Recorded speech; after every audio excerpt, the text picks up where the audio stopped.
Assalamualaikum warahmatullahi wabarakatuh. Bagaimana kabarnya guru hebat Indonesia? Semoga sehat-sehat dan dilancarkan segala aktivitas. Masih seputar sekolah penggerak, kali ini disajikan tentang konsep modul ajar, yaitu perencanaan yang harus disusun oleh semua guru pada sekolah penggerak.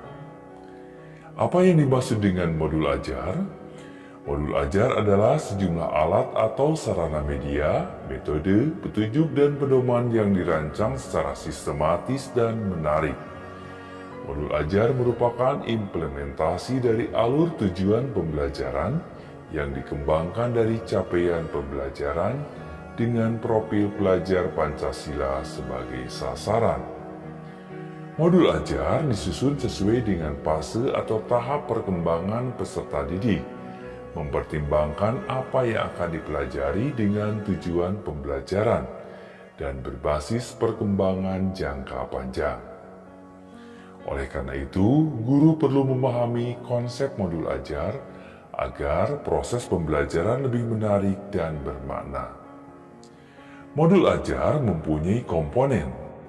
Komponen modul ajar terdiri atas 3 bagian, yaitu informasi umum, komponen inti, dan lampiran. Informasi umum meliputi identitas modul, kompetensi awal, profil pelajar Pancasila, sarana dan prasarana, target peserta didik, dan model pembelajaran yang digunakan. Komponen inti meliputi tujuan pembelajaran, pemahaman bermakna, pertanyaan pemantik, persiapan pembelajaran, kegiatan pembelajaran, asesmen, pengayaan dan remedial, serta refleksi peserta didik dan guru. Adapun lampiran meliputi lembar kerja peserta didik, bahan bacaan guru dan peserta didik, glosarium, dan daftar pustaka. Kita mulai dengan informasi umum. 1. Identitas modul. Informasi tentang modul ajar yang dikembangkan terdiri atas nama penyusun, institusi, dan tahun disusunnya modul ajar. Berikutnya, jenjang sekolah baik SD, SMP, maupun SMA, kemudian kelas, dan alokasi waktu. Penentuan alokasi waktu yang digunakan adalah alokasi waktu sesuai dengan jam pelajaran yang berlaku di setiap unit kerja masing-masing. 2. Kompetensi awal. Kompetensi awal adalah pengetahuan dan atau keterampilan yang perlu dimiliki oleh peserta didik sebelum mempelajari topik tertentu. Kompetensi awal merupakan ukuran seberapa dalam modul ajar dirancang. 3. Profil pelajar Pancasila. Kita ketahui bahwa ada 6 dimensi profil pelajar Pancasila yang saling berkaitan dan terintegrasi dalam seluruh mata pelajaran, yang terlihat dengan jelas pada materi atau isi pelajaran, pedagogik, dan atau kegiatan proyek atau asesmen. Setiap modul ajar memuat satu atau beberapa unsur dimensi profil pelajar Pancasila yang telah ditetapkan. 4. Sarana dan prasarana merupakan fasilitas dan bahan yang dibutuhkan untuk menunjang kegiatan pembelajaran. Sarana merujuk pada alat dan bahan yang digunakan, sementara prasarana di dalamnya termasuk materi dan sumber bahan ajar yang lain dan relevan yang digunakan dalam kegiatan pembelajaran. 5. Target peserta didik. Peserta didik yang menjadi target yaitu: pertama, peserta didik reguler atau tipikal, yakni umum, tidak ada kesulitan dalam mencerna dan memahami materi ajar. Kedua, peserta didik yang kesulitan belajar, yakni memiliki gaya belajar yang terbatas hanya satu gaya, misalnya dengan audio, memiliki kesulitan dengan bahasa dan pemahaman materi ajar, kurang percaya diri, kesulitan berkonsentrasi jangka panjang, dan sebagainya. 3. Peserta didik dengan pencapaian tinggi, yakni mencerna dan memahami dengan cepat, mampu mencapai keterampilan berpikir alas tinggi atau HOTS, dan memiliki keterampilan memimpin. 6. Model pembelajaran.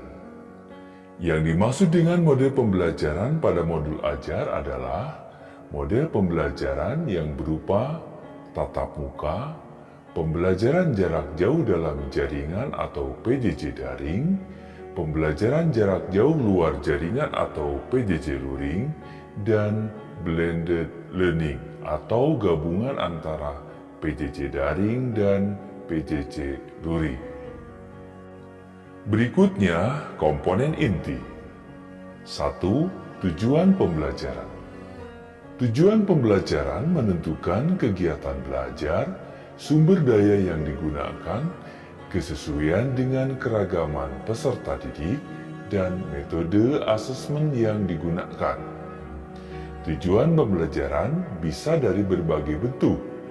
Pengetahuan yang berupa fakta dan informasi, juga prosedural, pemahaman konseptual, pemikiran dan penalaran keterampilan, serta kolaboratif dan strategi komunikasi. 2. Pemahaman bermakna. Pemahaman bermakna adalah informasi tentang manfaat yang akan peserta didik peroleh setelah mengikuti proses pembelajaran. Manfaat tersebut nantinya dapat peserta didik terapkan dalam kehidupan sehari-hari. Contoh kalimat pemahaman bermakna yaitu, kita sering berdiskusi sehingga akan mudah dalam mengungkapkan pendapat dan berkomunikasi.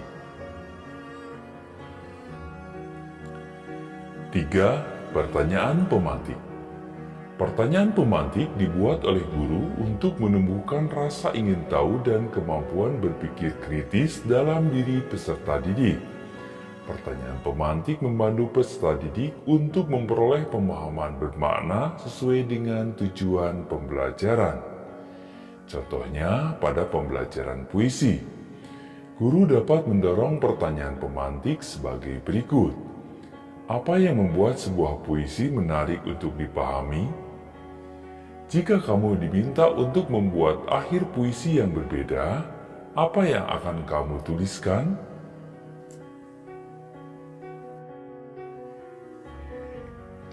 4. Kegiatan pembelajaran. Urutan kegiatan pembelajaran inti dalam bentuk langkah-langkah kegiatan pembelajaran yang dituangkan secara konkret, disertakan opsi atau pembelajaran alternatif, dan langkah untuk menyesuaikan dengan kebutuhan belajar peserta didik.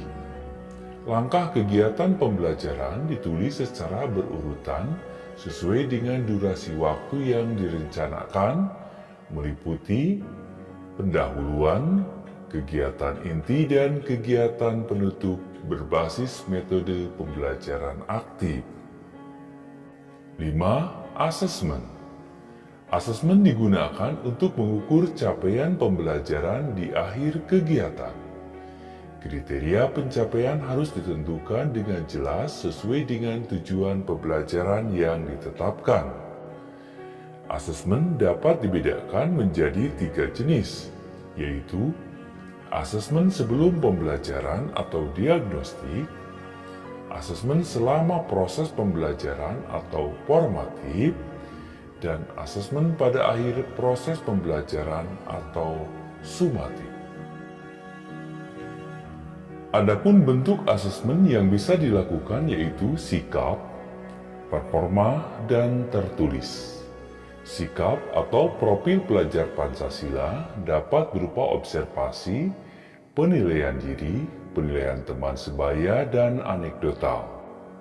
Performa dapat berupa presentasi, drama, pameran hasil karya, jurnal, dan sebagainya. Sedangkan tertulis dapat berupa tes objektif, bisa berupa esai, pilihan ganda, isian jawaban singkat, dan benar salah.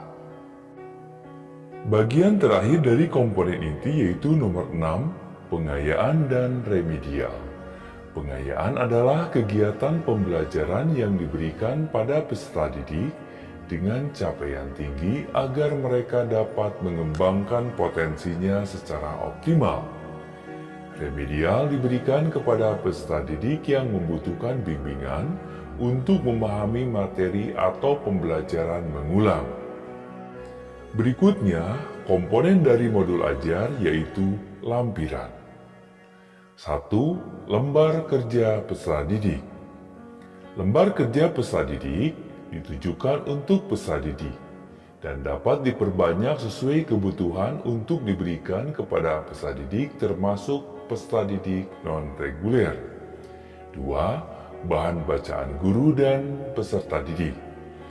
Bahan bacaan guru dan peserta didik digunakan sebagai pemantik sebelum kegiatan dimulai atau untuk memperdalam pemahaman materi pada saat atau akhir kegiatan pembelajaran. 3. Glosarium. Glosarium merupakan kumpulan istilah dalam suatu bidang secara alfabetikal yang dilengkapi dengan definisi dan artinya. Glosarium diperlukan untuk kata atau istilah yang memerlukan penjelasan mendalam. Dan yang terakhir, 4. Daftar pustaka. Daftar pustaka adalah sumber-sumber referensi yang digunakan dalam pengembangan modul ajar. Referensi yang dimaksud adalah semua sumber belajar, baik buku peserta didik, buku referensi, majalah, koran, situs internet, lingkungan sekitar, narasumber, dan sebagainya.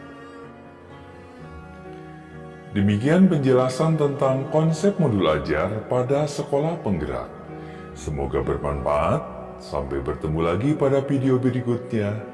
Terima kasih. Wassalamualaikum warahmatullahi wabarakatuh.